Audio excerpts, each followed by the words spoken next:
She rolled her eyes. "Give this ring to someone at your level. I'm not wearing it." I replied, "Sure." Days later, she stormed into my place shaking, holding a small velvet box someone had returned to her, and the moment she opened it, she refused to say a single word. I'm 34, and until last month, I was in what I thought was a serious relationship. We'd been together for 3 years, living together for 1, and I'd spent the last 6 months planning what I thought would be the perfect proposal. I saved up, bought a ring, planned a moment. I thought we were on the same page about our future. I was wrong. Let me back up. We met through mutual friends at a dinner party. She was smart, ambitious, had this confidence about her that I found attractive. We hit it off immediately. The first year was great. The second year, I started noticing things. Little comments about my career, my apartment, my car. Nothing too harsh, just observations. "Don't you think you should be further along by now?" Or, "My friend's boyfriend just got promoted again." I brushed it off. Everyone has opinions. By the third year, the comments had evolved into comparisons. She'd show me photos of her friends' engagement rings, their vacation homes, their luxury cars. She'd sigh and say things like, "Must be nice to have someone who really provides." I told myself she was just stressed. Her job was demanding. She was tired. We'd work through it. Then came the proposal. I'd planned it for a Friday evening about 5 weeks ago. Nothing extravagant but meaningful. I made reservations at the restaurant where we had our first date. I'd saved for months to buy a ring, not huge, but quality. A white gold band with a 1-carat diamond, classic and elegant. It cost me nearly $8,000, which was a lot for me, but I wanted her to have something beautiful. We got to the restaurant. Dinner was going well. I was nervous, rehearsing the words in my head, waiting for the right moment. Dessert arrived. I reached into my jacket pocket, pulled out the small velvet box, and got down on one knee right there between our table and the window. "I love you. I want to spend my life with you. Will you marry me?" I opened the box. She stared at the ring for what felt like a full minute. Her expression didn't change. No smile, no tears, no excitement, just nothing. Then she looked around the restaurant, saw a few people watching us, and laughed. Not a happy laugh. A nervous, embarrassed laugh. "Are you serious right now?" I was still on one knee. "Yes. Will you marry me?" She leaned back in her chair, crossed her arms. "Get up. You're making a scene." I stood up slowly, closed the box, sat back down. "What's wrong?" She rolled her eyes. Actually rolled her eyes. "That ring. Where did you even get that?" "I saved up for it. I thought you'd like it." "Like it? It's tiny. It's embarrassing." I felt my face go hot. "It's 1 carat. It's a good ring." 1 carat. She laughed again. "My coworker just got engaged. Her ring is 3 carats. Emerald cut. Platinum band. That's a ring." I did the best I could. You thought wrong." She picked up her purse. "Give this ring to someone at your level. I'm not wearing it." I just stared at her. The entire restaurant had gone quiet. People were watching us now, not even pretending to look away. "Are you breaking up with me?" She stood up. "No, but I'm not saying yes to that. Figure it out." She walked out, left me sitting there with the ring box on the table and a room full of strangers staring at me. I paid the bill, drove home alone. She didn't come back to the apartment that night, didn't call, didn't text. I sat on the couch holding the ring box, trying to process what had just happened. The next morning, I texted her. "We need to talk." She responded 3 hours later. "I'm staying at my friend's place for a few days. I need space." Space to think about what? About whether this relationship is going where I need it to go. That's when I realized. She wasn't upset about the ring. She was upset about me, about what I represented. I wasn't successful enough, didn't make enough, wasn't enough. I replied, "Sure." That was it. Just, sure. I didn't argue, didn't beg, didn't try to explain myself. I was done. Update 1. She stayed away for 4 days. During that time, I did a lot of thinking. I looked at our relationship with fresh eyes, without the rose-colored glasses I'd been wearing. I realized the comments, the comparisons, the dissatisfaction. It had all been building for over a year. She didn't love me. She loved the idea of what I could become, what I could provide. And when I didn't meet her expectations, she checked out. On the 4th day, she texted asking if she could come by to get some of her things. I said yes. She showed up that evening with her friend, the one she'd been staying with. They didn't say much. Just packed up clothes, toiletries, a few books. I stayed in the living room, didn't offer to help, didn't try to talk her out of leaving. Before she left, she stopped at the door. I think we should take a break, give each other space to figure out what we want. Okay? Okay? That's all you're going to say? What do you want me to say? She looked frustrated. I don't know. Maybe fight for this? For us? You rejected my proposal in front of a room full of people. You told me to give the ring to someone at my level. What exactly am I supposed to fight for? She didn't have an answer. She left. That weekend, I did something I probably shouldn't have done. I looked at the ring. Really looked at it. Then I looked up the jeweler's return policy. I had 30 days. I could return it, get most of my money back, but I didn't. Instead, I had an idea. I called the jeweler, explained the situation, left out the embarrassing parts, and asked if they did custom work. They did. I asked if they could take the diamond from the ring I'd bought and reset it into something different, something bigger looking. They said they could set it in a halo setting, which would make the center stone appear larger and add a few smaller diamonds around it. It would cost about $2,000 more, but the overall effect would be dramatic. I told them to do it. Update 2. While the ring was being redesigned, I started putting other things in motion. I reached out to a mutual friend, someone who'd always been neutral in our relationship, but who I trusted. I told him what happened. He wasn't surprised. Dude, I've been waiting for you to wake up. She's been talking about you behind your back for months, saying you're not ambitious enough, that you're holding her back. Some of us tried to tell you, but you seemed happy. I was blind. Yeah, but now you're not. What are you going to do? Something petty, maybe stupid, but I need to do it. He laughed. I'm here for it. 2 weeks after the proposal disaster, the ring was ready. I picked it up from the jeweler. It looked completely different.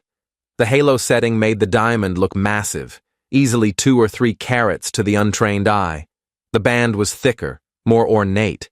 It looked expensive, really expensive. I took photos of it. Close-ups, different angles, good lighting. Then I did something calculated. I posted one photo on social media, just the ring box, open, with the ring inside. No caption, no explanation, just the image. Within an hour, the comments started rolling in. Friends congratulating me, asking who the lucky person was, saying the ring was gorgeous, stunning, must have cost a fortune. Then, 3 hours after I posted it, I got a text from her. Is that what I think it is? I didn't respond. She called. I didn't answer. She texted again. Did you propose to someone else? Are you serious right now? I responded this time. You told me to give it to someone at my level. That's what I'm doing. Who? Does it matter? Yes, it matters. We're on a break, not broken up. You can't just... You rejected me. Publicly. Told me the ring wasn't good enough. So I got it redesigned, and I'm giving it to someone who will appreciate it. That's my ring. You bought it for me. No, you made it very clear it wasn't for you. You didn't want it, remember? She stopped responding, but I knew it wasn't over. Update 3. 2 days later, she showed up at my apartment. Didn't call first. Didn't text. Just knocked on the door at 8 in the evening. I opened it. She looked different. Upset. Her eyes were red like she'd been crying. We need to talk. About what? About us. About the ring. About everything. I let her in. We sat in the living room, Same couch where we'd watched TV together 100 times. But it felt different now, like we were strangers. "I made a mistake," she said. "At the restaurant. I was stressed. I said things I didn't mean." "You seemed pretty clear about what you meant." "I was embarrassed. My friends, my co-workers, they've all been getting these huge proposals, these massive rings, and I wanted that too. I wanted to show off. I wanted people to see that I was valued." "So you humiliated me because you wanted Instagram photos? That's not fair. Isn't it?" She looked down at her hands. "I saw the ring, on your post. It's beautiful. It's exactly what I wanted. Good. Someone else is going to love it." "Who? Who is she?" "There is no she. Not yet." She looked up, confused. "What?" "I redesigned the ring. Made it look the way you wanted. Posted the photo. That's it. There's no one else." "So you lied. You made me think. I made you feel what I felt. Humiliated. Rejected. Not good enough." Her face went red. "That's cruel." "Is it? You rejected me in front of a room full of people. You told me to give the ring to someone at my level. I'm just following your advice." "I want another chance. I want to fix this." "There's nothing to fix. You showed me who you are. I believe you." She started crying. Not pretty crying, but real ugly crying. "Please, I love you. I made a mistake. You love the idea of me, the version you think I should be. But you don't love me. If you did, you would have said yes to the ring I gave you. You would have been happy just to be with me." She didn't argue. She knew I was right. She left a few minutes later. I thought that would be the end of it. I was wrong. Update 4. A week after that conversation, something strange happened. I got a call from the jeweler, the one who'd redesigned the ring. "Hey, just wanted to give you a heads up. Someone came into the store today asking about a ring. Described the one you had us work on. Said she was your fiancé and wanted to know how much it cost." "What did you tell her?" "Nothing. We don't give out client information, but she was persistent, almost aggressive. Thought you should know." "Thanks for letting me know." I hung up and immediately knew what she was doing. She was trying to figure out if I'd actually bought a more expensive ring or if I'd just redesigned the original. She was trying to gauge my financial situation, trying to see if I'd suddenly come into money or if this was all smoke and mirrors. It was pathetic. That evening, she texted me. "I know you just redesigned the ring. You didn't buy a new one. You're playing games. Does it matter?" "Yes. You made me think you had money for a better ring all along and just didn't want to spend it on me. I spent $8,000 on you. I saved for months. It wasn't enough. So yeah, I redesigned it, made it look like what you wanted. But it's still not for you." "Then who is it for?" "I already told you. Someone at my level." She didn't respond for 2 days. Then, on a Tuesday evening, she showed up at my apartment again. This time she was shaking, holding something, a small velvet box. I opened the door. "What's that?" She held it out. Her hand was trembling.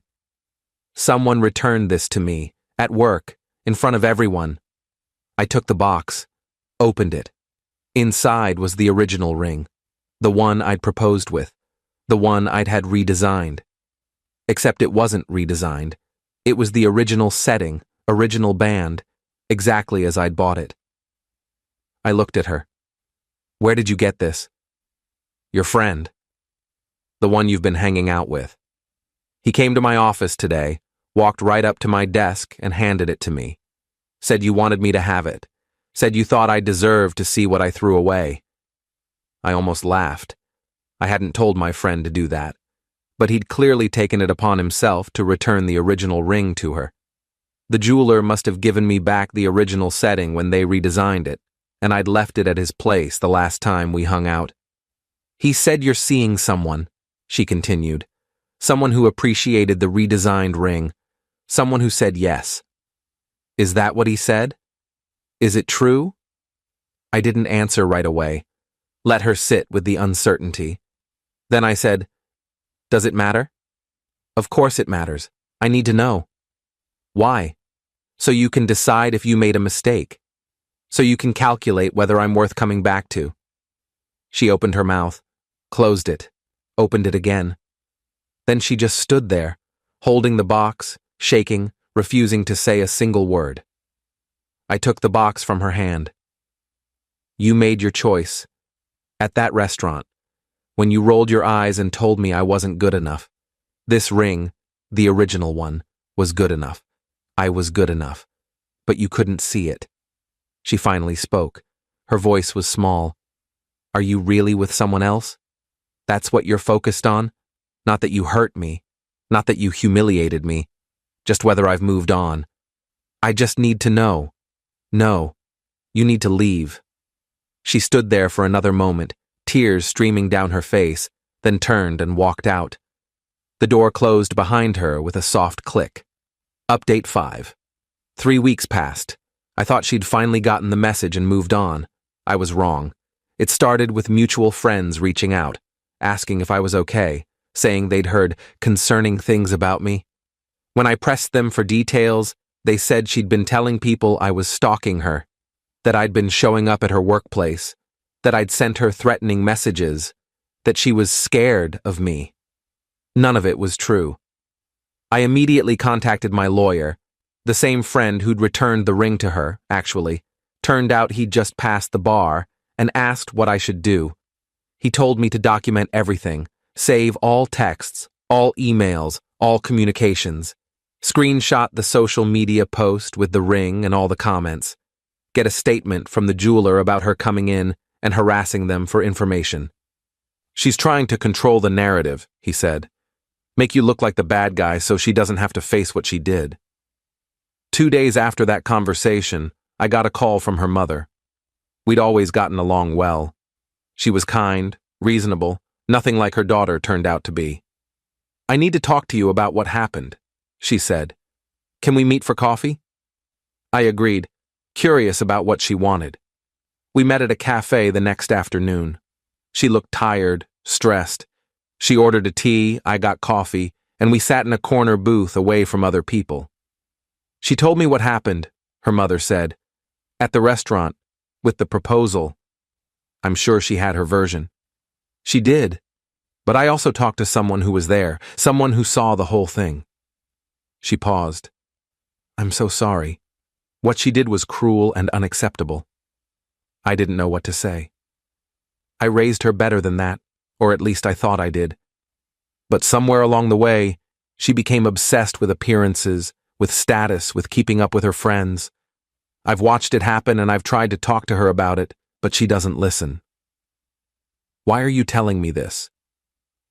Because I want you to know that not everyone in her life thinks what she did was okay. And because I want to warn you. She's not handling this well. She's been obsessing over you, over the ring, over whether you're with someone else. She drove by your apartment twice last week. She what? I know. I told her to stop, to let it go, to get therapy. But she's convinced herself that you're playing games with her, that you're trying to hurt her on purpose. I'm not. I just want her to leave me alone. I know. That's why I'm here. To tell you to be careful, and to apologize for my daughter's behavior. We talked for another 20 minutes. She told me that her daughter had always been competitive, always comparing herself to others, but that it had gotten worse in recent years. She'd gone through several relationships, always finding something wrong with the men, always looking for someone better.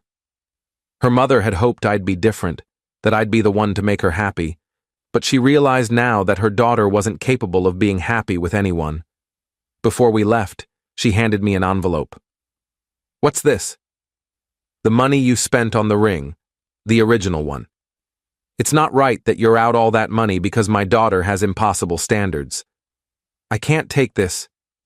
Yes, you can, please. It'll make me feel better. I took the envelope. Inside was a check for $8,000. I tried to protest again, but she insisted. You seem like a good man. You deserved better than what she gave you. Take the money. Move on. Find someone who appreciates you. We parted ways.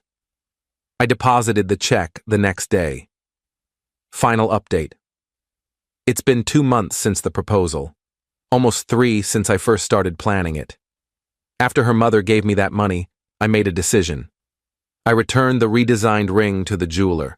They gave me back the $2,000 I'd spent on the redesign, plus a store credit for future purchases. I took the money and the original $8,000 from her mother and did something I'd been putting off for years. I booked a trip, 3 weeks in Europe, solo travel, something I'd always wanted to do but never felt like I could afford or had the time for. I leave next week. My ex found out about the trip somehow, probably through social media, even though I'd blocked her, friends talk, and sent me one final message through a mutual friend's phone. I hope you're happy. You got what you wanted. You made me look like the villain. You turned everyone against me. I hope it was worth it. I didn't respond. There was nothing to say. Her mother texted me a few days ago. She's moving away. Got a job offer in another city. Fresh start. Maybe it'll be good for her. Maybe, I replied. I haven't heard from her since. The mutual friends who believed her lies have either apologized or stopped talking to me, and honestly, I'm fine with either outcome. The people who matter, the ones who really know me, they stuck around. My friend, the one who returned the ring to her at her office, asked me last week if I felt like I got closure. I think so, I told him. Any regrets? About the proposal? Yeah. I wish I'd seen who she really was before I spent all that money and put myself out there like that. But you wouldn't have known if you hadn't tried. True. And now you're free, taking a trip, living your life. She's still stuck being miserable. He was right. The ring, the redesigned one, is gone. The money is in my account, funding a trip I've dreamed about for years. The relationship is over. The apartment feels like mine again. I've been working out, eating better, sleeping through the night without waking up anxious. I ran into someone from the restaurant recently, one of the servers who'd been working that night. She recognized me. Hey, aren't you the guy who... I'm sorry, that was probably... It's fine, I said. I remember. For what it's worth, everyone there thought she was crazy. The ring was beautiful. Any woman would have been lucky. Thanks. Did you ever give it to someone else? In a way. I gave myself the freedom to walk away. She smiled. That's the best answer I've heard in a long time. People ask me sometimes if I'll ever propose again, if I'm scared of going through that humiliation again. If I've sworn off relationships, I haven't. But I have learned something. I learned that love isn't about the size of the ring or the price tag or the Instagram photos. It's about seeing someone, really seeing them, and choosing them anyway. It's about respect and partnership and not keeping score. She told me to give the ring to someone at my level, so I did.